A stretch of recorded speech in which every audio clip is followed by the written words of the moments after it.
Good morning viewers. आज मैं आप लोगों को धातु और अधातु जो चैप्टर है क्लास 10 का मेटल्स एंड नॉन मेटल्स, इसी चैप्टर के बारे में बताएंगे। तो धातु और अधातु जो है, इसको जानने से पहले सबसे पहले हम लोग तत्व के बारे में जानेंगे, एलिमेंट्स। क्यों जानेंगे तत्व के बारे में?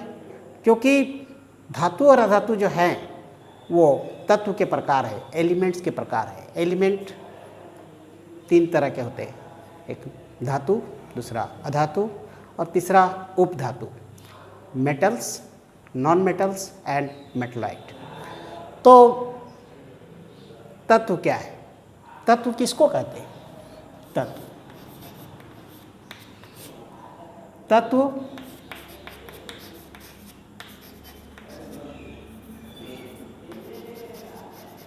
एलिमेंट तत्व कहते हैं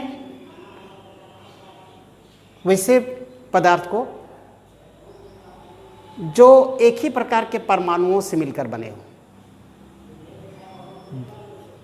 तो that type of matter which is made up of same kind of atoms are called elements.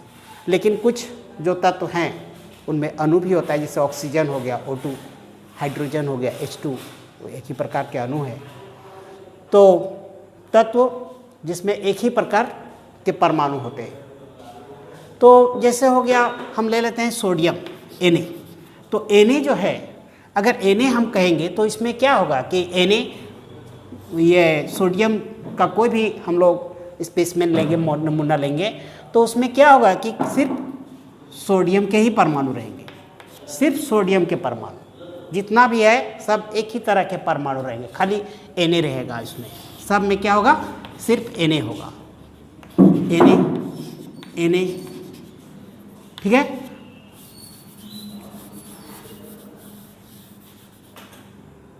सब में एक ही प्रकार का परमाणु रहेगा, क्या? Na। सब Na वाला ही परमाणु होंगे। इसमें ऐसा नहीं है कि ये कोई Mg या फिर एल्युमिनियम का परमाणु हो जाए, ऐसा नहीं होगा। सब Na का होगा, मतलब एक तरह का परमाणु होगा। यानी एक तरह के परमाणु से मिलकर बने पदार्थ को तत्व कहते हैं। ठीक है। तत्व जो है वो तीन तरह के होते हैं। ठीक है। एक हो गया धातु, दूसरा हो गया अधातु और तीसरा हो गया क्या? उपधातु। उपधातु, मेटल्स, नॉन मेटल्स और क्या? मेटलाइट्स।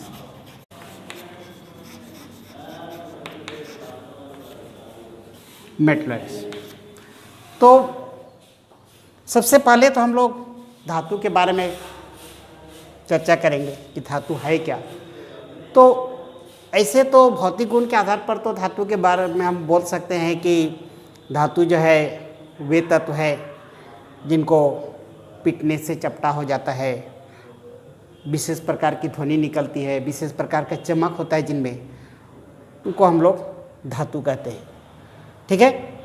लेकिन जो केमिस्ट्री के आधार पर, रासायनिक गुण के आधार पर जो परिभाषा है वो ये है कि धातु वे तत्व हैं जिनके परमाणु में इलेक्ट्रॉन त्याग कर धनायन बनाने की प्रवृत्ति होती है।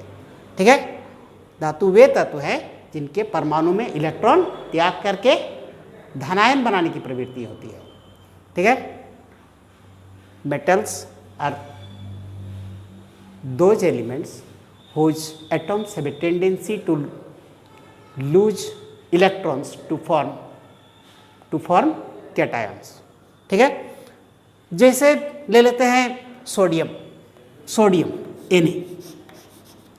सोडियम धातु है, देखो सोडियम का जो एटॉमिक नंबर है वो है 11, 11। तो सोडियम का एटॉमिक नंबर 11 है, परमाणु संख्या 11 है। तो 11 है तो इसका इलेक्ट्रॉनिक कॉन्फ़िगरेशन क्या होगा? 281, 281 होगा। आउटर मोस्ट ऑर्बिट में 1 इलेक्ट्रॉन है। यानी देखो ऐसे होता है कि जो मेटल्स है, मेटल्स का आउटर मोस्ट ऑर्बिट में प्रायः 1 इलेक्ट्रॉन, 2 इलेक्ट्रॉन या 3 इलेक्ट्रॉन होते हैं। 1, 2 और 3 इलेक्ट्रॉन्स आउटर मोस्ट ऑर्बिट में। अच्छा, बता सकते हो आउटर मोस्ट ऑर्बिट के जो इलेक्ट्रॉन हैं उनको क्या कहते हैं? उनको कहते हैं वैलेंस इलेक्ट्रॉन्स, संयोजी इलेक्ट्रॉन। तो संयोजी इलेक्ट्रॉन 1 है, 2 है या 3 है किसी का, तो वो क्या करेंगे? इलेक्ट्रॉन लूज करेंगे, इलेक्ट्रॉन लूज करेंगे। अब बताओ सोडियम इलेक्ट्रॉन लूज क्यों करेगा? क्योंकि सोडियम का जो नियरेस्ट इनर्ट गैस है, जो सोडियम का सबसे सामने का जो अक्रिय गैस है, वो कौन है? सोडियम का सामने का अक्रिय गैस है नियोन। नियोन का एटॉमिक नंबर है 10 और सोडियम का एटॉमिक नंबर है 11, ठीक है। और सोडियम के बाद का जो इनर्ट गैस है, अक्रिय गैस है, वो है आर्गन, Ar। आर्गन का होता है कितना? 18। आर्गन का है 18, सोडियम का है 11 और नियोन का है 10। तो इसका नियरेस्ट कौन हो गया? नियोन। नियोन इनर्ट गैस है। इनर्ट गैस किसको कहते हैं? अब यहाँ पर एक बात आ गई, इनर्ट गैस, अक्रिय गैस। अब अक्रिय गैस हम किसको कहेंगे? देखो अक्रिय गैस वैसे गैस को कहेंगे जिसका वैलेंसी, वैसे एलिमेंट को कहते हैं अक्रिय गैस जिसका वैलेंसी क्या होता है? 0, 0 होता है वैलेंसी। जैसे नियोन का वैलेंसी 0 है, संयोजकता 0 है। नियोन का क्या होता है? इलेक्ट्रॉनिक कॉन्फ़िगरेशन 28 और आर्गन का 288 और इसका हो गया 281। तो इसका वैलेंसी है 0। इसका मतलब ये हुआ कि ये क्या कर सकता है? ना तो इलेक्ट्रॉन गेन कर सकता है और ना ही इलेक्ट्रॉन लूज कर सकता है। आर्गन भी वैसे ही करेगा। तो सोडियम को बनना किसके जैसा है? जो नियरेस्ट है। नियरेस्ट कौन है? नियोन। तो इसको नियोन के जैसा बनने के लिए क्या करना पड़ेगा? एक इलेक्ट्रॉन को लूज कर देना पड़ेगा। ये सोडियम का जो इलेक्ट्रॉनिक कॉन्फ़िगरेशन है वो है 281, 281 है और इसका नियरेस्ट इनर्ट गैस है नियोन और नियोन का 28 है। तो इसको 28 इसका इलेक्ट्रॉनिक कॉन्फ़िगरेशन को होने के लिए क्या करना पड़ेगा? इसको 1 इलेक्ट्रॉन को लूज करना पड़ेगा और ये जब 1 इलेक्ट्रॉन लूज करेगा तो क्या हो जाएगा? Na+ सोडियम आयन बनाएगा और क्या होगा? इलेक्ट्रॉन अलग हो जाएगा, निकल जाएगा इलेक्ट्रॉन। तो यहाँ पर ये हो गया sodium ion. Sodium ion cation है, धनायन है। तो सोडियम इलेक्ट्रॉन लूज करता है, 1 इलेक्ट्रॉन लूज कर रहा है और 1 इलेक्ट्रॉन लूज करके ये सोडियम आयन बना रहा है। तो इस तरह से खाली सोडियम ही नहीं, ये तो सोडियम एक मेटल का एग्जाम्पल है। जितने भी मेटल है सभी मेटल इलेक्ट्रॉन लूज करते हैं और इलेक्ट्रॉन लूज करके ये कैटायन बनाते हैं, धनायन बनाते हैं, ठीक है। तो इस तरह से हम लोग समझ गए मेटल के बारे में कि metals are those elements whose atoms have a tendency to lose electrons to form cation, ठीक है। धातु वैसे ये तत्व हैं जिनके परमाणु में इलेक्ट्रॉन त्याग करके धनायन बनाने की प्रवृत्ति होती है। इलेक्ट्रॉन त्याग करेगा तो धनायन काय बनेगा? यहाँ पर पॉजिटिव आयन बना है। ये क्यों बना है? ये 9th क्लास में तुम लोग पढ़ चुका है कि इलेक्ट्रॉन त्याग करने से धनायन बनता है, ठीक है। इसके बारे में फिर से एक बार हम बता देते हैं कि कोई जो एलिमेंट है वो जब इलेक्ट्रॉन लूज करता है तो वो कैटायन क्यों बनाता है, एनायन क्यों नहीं बनाते? लूज कर रहा है तो माइनस होना चाहिए। हम लोग ऐसे जनरली हम लोग बोलते हैं कि जो किसी को दे दिया है तो उसके पास कम हो गया तो इसलिए माइनस होगा, लेकिन ऐसी बात इसमें नहीं है।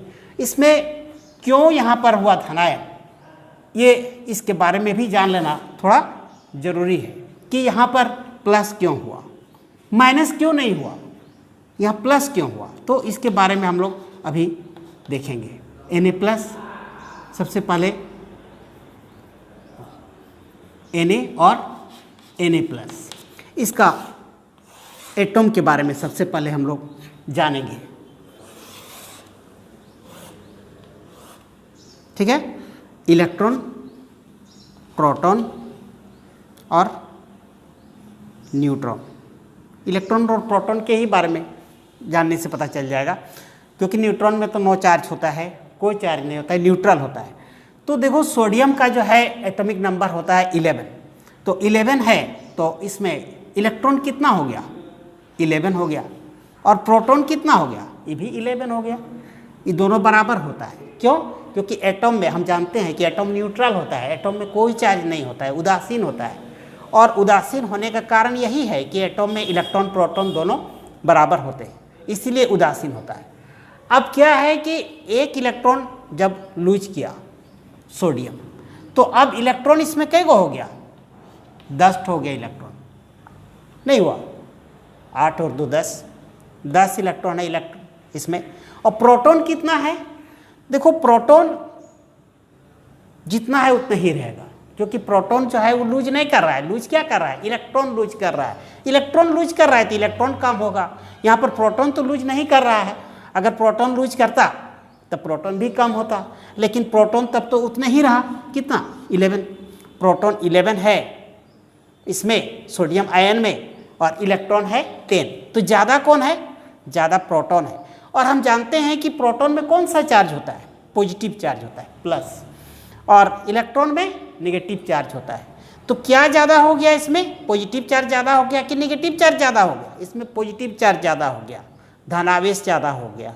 और धन आवेश ज़्यादा हो गया तो इसमें क्या है? और कई ठो प्लस ज़्यादा है, कई ठो प्रोटॉन ज़्यादा है, एक प्रोटॉन ज़्यादा है, इसलिए यहाँ पर एक ठो प्लस हो गया। जो ज़्यादा होता है उसमें जो चार्ज होता है वही चार्ज इस आयन में हो जाता है। ज़्यादा है इसमें प्रोटॉन, और प्रोटॉन में होता है प्लस चार्ज, इसलिए यहाँ पर प्लस हो गया। तो यही कारण है कि इलेक्ट्रॉन जब लूज करता है कोई एटम तो उसमें प्लस चार्ज आ जाता है, पॉजिटिव आयन बनाता है। ठीक है? ठीक है व्यूअर्स, आज इतना ही, और इसके बाद फिर मिलेंगे। धन्यवाद।